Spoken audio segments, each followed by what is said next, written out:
Hello dear students, this is Dr. Vishwajit Gorpade and today we are going to talk on the topic glycogenolysis.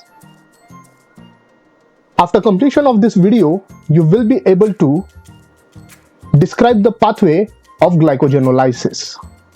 Before moving towards the actual glycogenolysis pathway, let us take the recap of this glycogenesis which I had discussed in my previous lecture. If you have not watched my lecture, I have given the link of my glycogenesis lecture below in the description, or you can click on the link given on the upper right corner. Now, what is this glycogenesis? We had seen that glycogenesis is nothing but it is the synthesis of glycogen from glucose which occurs in the cytosol of the cell. And ATP, UTP and glucose are the basic requirements of this glycogenesis pathway.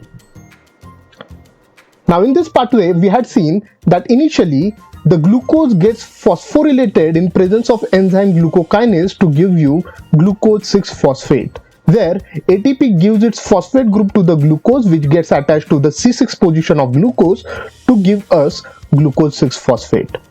Later on, this glucose 6-phosphate is converted to glucose 1-phosphate, and this conversion happens in presence of enzyme phosphoglucomutase, where this phosphoglucomutase removes the phosphate group from C6 position of glucose and adds another phosphate group at C1 position of glucose. As a result, we get this glucose 1-phosphate. In next step, glucose 1-phosphate interacts with uridine triphosphate in presence of enzyme UDP glucose pyrophosphorylase to give UDP glucose. Later on, the hydroxyl group of glycogenin, it attacks the C1 carbon of the glucose of this UDP glucose so that bond in between this glucose and UDP will break, and this glucose goes and gets attached to the oxygen of this hydroxyl group of glycogenin. As a result, we get glucosylated tyrosine because this hydroxyl group belongs to the tyrosine of glycogenin protein. So we get glucosylated tyrosine over here. Later on, the hydroxyl group of this first glucose molecule which is present at C4 position, it attacks the another UDP glucose molecule to break the bond in between the glucose and UDP, and now the second glucose molecule will come and get attached to the first glucose molecule which was already attached to the glycogenin. This process continues until there is a chain of 8 glucose residues which is attached to the glycogenin, and thus a glycogenin consisting of 8 glucose residues attached to each other is known as glycogen primer. This entire process of formation of glycogen primer is catalyzed by enzyme known as glucosyl transferase enzyme. This enzyme, it belongs to the protein glycogenin itself, means it is associated with the protein glycogenin itself. Once the glycogen primer is formed, this glycogen primer undergoes chain elongation, and it happens in presence of enzyme glycogen synthase, where even more UDP glucose molecules will come, the bond in between those UDP and glucose will break, and that glucose will go and get attached at the end of glycogen primer, and this process will continue until there is formation of a long chain of glycogen. So here the structure which you are observing below is nothing but a glycogen chain. The drawback of long chain of glycogen is that longer the chain of glycogen, lesser will be the solubility of glycogen, and to avoid this thing, there occurs branching in presence of enzyme amylo 1,4,2,1,6 transglycosylase. Now what happens over here? If the long chain is formed, then the ending fragment of that long chain will be removed and it will be attached to the glucose molecule in the same chain of the previous fragment. As a result, there will be a branch formation. So here you can see that the ending fragment from 11th number glucose to 21 number glucose was removed, and it got attached to the glucose molecule at the 7th position in the previous fragment. As a result, there is branching over here now. The benefit of branching is that it increases the solubility of the glycogen, and also it increases the number of non-reducing ends. Once branching occurs in the glycogen, thereafter glycogen synthase will promote chain elongation of these branches. And once the chain elongation occurs at these branches, after certain limit, again there will be rebranching in those elongated branches. So this process of elongation and branching continues until you get the final glycogen, which is a polymeric molecule, and it appears somewhat like this.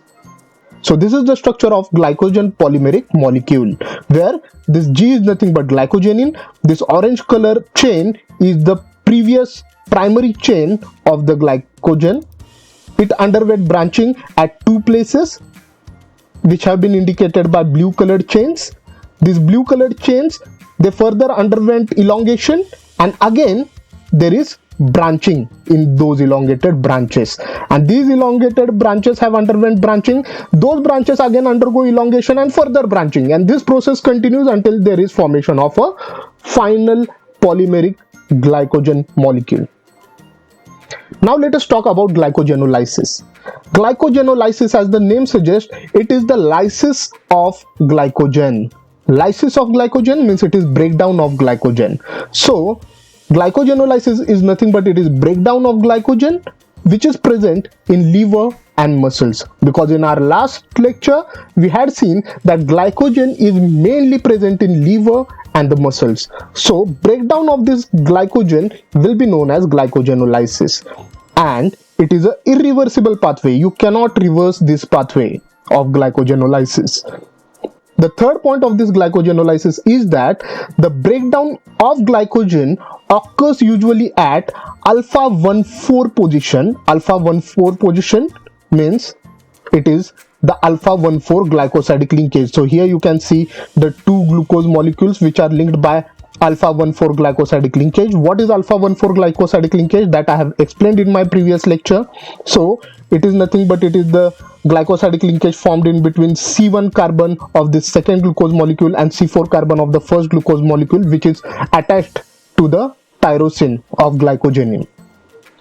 So breaking of this bond will occur in glycogenolysis, and also breaking of the bond at alpha 1,6 position will also occur. Now what is this alpha 1,6 position?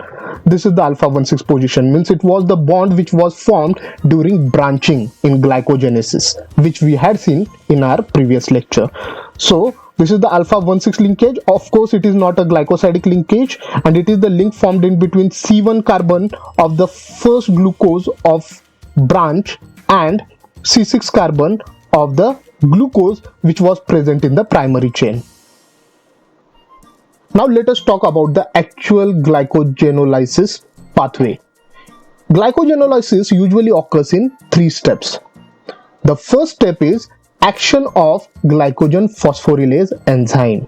Now this glycogen phosphorylase enzyme, it usually acts on the non-reducing ends of the glycogen. Now if you observe this structure of glycogen, it is the structure which is similar to the structure which we had seen previously when the branching was formed in the glycogen. So when branching is formed in the glycogen, there is formation of alpha 1,6 linkage, which you can observe over here. So this is the glucose molecule at which the branching takes place, and the branch chain is formed over here. For our convenience, I am going to name these two chains in following way. The lower chain, I am going to call it the primary chain, and the upper chain I am going to call it as the branch chain. Now henceforth in this pathway, I am going to call the lower chain as primary chain, and I am going to call the chain which has branched from this primary chain as branch chain. Okay, so the upper chain, it is the branching, so I'm going to call it a branch chain, and lower chain as the primary chain. And these two ends of branch chain and primary chain are nothing but the non-reducing ends, and our glycogen phosphorylase enzyme, it shows its action at the non-reducing ends. What glycogen phosphorylase enzyme does is that it catalyzes the breakdown of the glycosidic linkage in between the last glucose molecule and the second last glucose molecule in the branch chain and the primary chain. Means these two glycosidic linkages will be broken down with the help of inorganic phosphate, and the last glucose molecules which are removed due to this process will get phosphorylated at C1 position. As a result, there will be formation of glucose 1 phosphate over here. So these are the glucose 1 phosphate molecules. So what is happening? Glycogen phosphorylase, it shows action at the non-reducing end of the branch chain and primary chain. As a result, there will be breaking of the glycosidic linkage in between the last glucose molecule and the second last glucose molecules in both the chains, and the ending glucose molecules will be removed in the form of glucose 1 phosphate molecules. Once the ending glucose molecules are removed, now the second last glucose molecules will become the non-reducing end. So the glycogen phosphorylase, thereafter it will act on these two second last glucose molecules which have now become the non-reducing ends, which have now become the last glucose molecules. And now the glycogen phosphorylase will break the bond in between these two glucose molecules in branch chain and primary chain. So this process continues, and you can see below that how the glucose molecules at the ending have been removed in the form of glucose 1 phosphate molecules. So this entire process is caused by this enzyme glycogen phosphorylase, and this process will go on occurring until there are 4 glucose molecules on the branch chain and the primary chain near to the branching point. Now what is this branching point? So this point on this primary chain, I'm going to call it as a branching point because at this glucose molecule the branching takes place. So this is the branching point. So this phosphorylases process which occurs due to glycogen phosphorylase will occur until there are 4 glucose molecules on the branch chain and 4 glucose molecules on the primary chain away from this branching point. So unless and until this structure is formed, the glycogen phosphorylase will go on showing its action. It will go on removing the glucose molecules which are present at the non-reducing end in the form of glucose 1 phosphate. And once this structure is formed, means once there are 4 glucose molecules remaining on the branch and 4 glucose molecules remaining on the primary chain near to the branching point, at that point glycogen phosphorylase will stop showing its action. It will not show any phosphorylases henceforth. So this structure we can call it as a limit dead string because this structure is putting limit on the action of glycogen phosphorylase. Let us understand this process with the animation. So here you can see the long chain. I have shown only a single chain over here. It can be the part of the branch chain or it can be the part of the primary chain. So this is the non-reducing end of the glycogen chain. See, I am again telling you, this chain can be the part of branch chain or it can be the part of primary chain. Only I am going to show you how the phosphorylasis is going to happen in this glycogen chain. So here you can see the glucose molecules which are present at the non-reducing end. This is the glucose molecule which forms the non-reducing end. And now in presence of enzyme glycogen phosphorylase, the phosphate group, it is going to cause phosphorylasis of this glycosidic linkage. Means it is going to break the glycosidic linkage in between this last glucose molecule and the second last glucose molecule, and it is going to cause phosphorylation of this last glucose molecule at C1 position. Let us see how. So the phosphate group comes, the bond in between oxygen and hydrogen of phosphate group is going to break. At the same time, bond in between the oxygen of glycosidic linkage and C1 of the last glucose which forms the non-reducing end, it also breaks. So here you can see the bond between oxygen and hydrogen has broken. The bond between C1 of this last glucose and glycosidic oxygen has broken.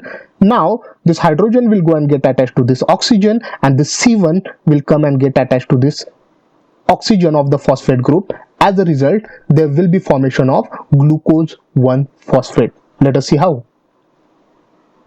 So there will be formation of H plus, oxygen will get negative charge, and so the C1 of glucose has got bonded with the oxygen of phosphate, and hydrogen has got attached to this oxygen of glycosidic linkage. So now there is formation of hydroxyl group at C4 position of this second last glucose, which has now become last glucose.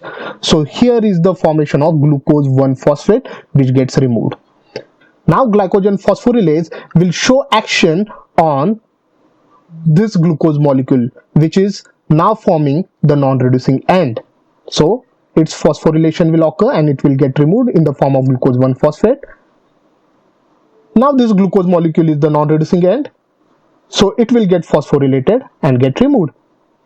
So this process continues in a subsequent way. It means the glucose molecules which are present in the subsequent sequences will get removed by phosphorylation at C1 position. So this is how glycogen phosphorylase shows its action on branch chain as well as primary chain, until there are 4 glucose molecules in the branch and 4 glucose molecules in the primary chain near to the branching point. Now here is the step 2 of glycogenolysis. Once the action of glycogen phosphorylase is limited by the structure formed previously, that is the structure consisting of 4 glucose molecule on branch chain and 4 glucose molecule on the primary chain near to the branching point, thereafter further degradation of this glycogen will be caused by another enzyme. We call it a debranching enzyme. Okay, now what is this debranching enzyme? This debranching enzyme is nothing but it is oligo alpha 1,6 to alpha 1,4 glucan transferase enzyme. Okay, so the debranching enzyme is oligo alpha 1,6 to alpha 1,4 glucan transferase enzyme. For our convenience, we are going to call it as debranching enzyme only. Now this debranching enzyme shows 2 activities, that is, it is bifunctional. So the debranching enzyme, which is bifunctional, shows degradation of glycogen by 2 activities. First activity which it will show is transferase activity, and second activity which it is going to show is alpha 1,6 glucosidase activity. Now let us see what are these 2 activities. So in step 2, initially the debranching enzyme will show transferase activity. Now how it is going to show the transferase activity? Look here. This is the limit dextrin structure which was formed in the step number 1. Glycogen phosphorylase, it cannot cause degradation of this limit dextrin structure. So to cause degradation of this limit dextrin structure, debranching enzyme comes into action, and its first activity will be transferase activity, where it is going to transfer the last 3 glucose molecules of the branch to the primary chain. Okay, it is going to transfer the last 3 glucose molecules which are shown here in yellow color. This debranching enzyme will transfer these 3 glucose molecules at the non-reducing end of the primary chain. And once that happens, you get this structure of glycogen. So see what debranching enzyme has done. It has removed these 3 glucose molecules in the form of fragment, and it has just transferred these 3 glucose molecules to the non-reducing end of the primary chain over here now. So this is the structure formed. Now how does this process happens? Let us see in the form of animation. So here you can see this is the non-reducing end of the primary chain. This is the non-reducing end of the branch chain. You can see that this is the branching point. So there are 4 glucose molecules in the branch, and also there will be 4 glucose molecules in this primary chain, but I have not shown 3 glucose molecules over here. I have shown them in the form of dots over here. So when debranching enzyme is going to show its transferase activity, at that time the glycosidic linkage in between this first glucose of the branch and the second glucose of the branch will break, and the fragment consisting of second, third and fourth glucose will be transferred to the non-reducing end of the primary chain. Let us see how. So first, the bond in between the oxygen and hydrogen of hydroxyl group present at C4 position of this end glucose of primary chain will break. Also there is breaking of bond in between glycosidic oxygen and C1 of this second glucose molecule. And and there is transfer of chain which gets attached to this oxygen of the last glucose of primary chain, and the hydrogen gets attached to the oxygen at C4 position of this first glucose which was present in the branch. As a result, there is formation of hydroxyl group at C4 position. So in this way, the transfer of last 3 glucose molecules in the branch takes place in presence of debranching enzyme. Now once this transferase activity has occurred, thereafter the second activity which will be shown by this debranching enzyme is alpha 1,6 glucosidase activity. Now how does this alpha 1,6 glucosidase activity occur? Here the last glucose molecule of the branch which is still remaining over here will be removed by this alpha 1,6 glucosidase activity of debranching enzyme. Now what debranching enzyme will do? It will just remove the last residual glucose of the branch chain in the form of glucose only. See here, no phosphorylation occurs. So this second activity of debranching enzyme will be removal of the residual glucose of the branch in the form of glucose itself. So here there will be breaking of alpha 1,6 bond in between this glucose of the primary chain and the glucose, last glucose of the branch chain, and that glucose will be removed in its original form. As a result, we will get the long chain of glycogen over here because the branch has been removed. So what stays is the long primary chain of glycogen. Now once this long primary chain of glycogen is formed, the glycogen phosphorylase will start showing its action at the non-reducing end. It will start removing the glucose molecules which are present at the end in the form of glucose 1,6-phosphate. Now let us understand this second activity, that is alpha 1,6 glucosidase activity, through animation.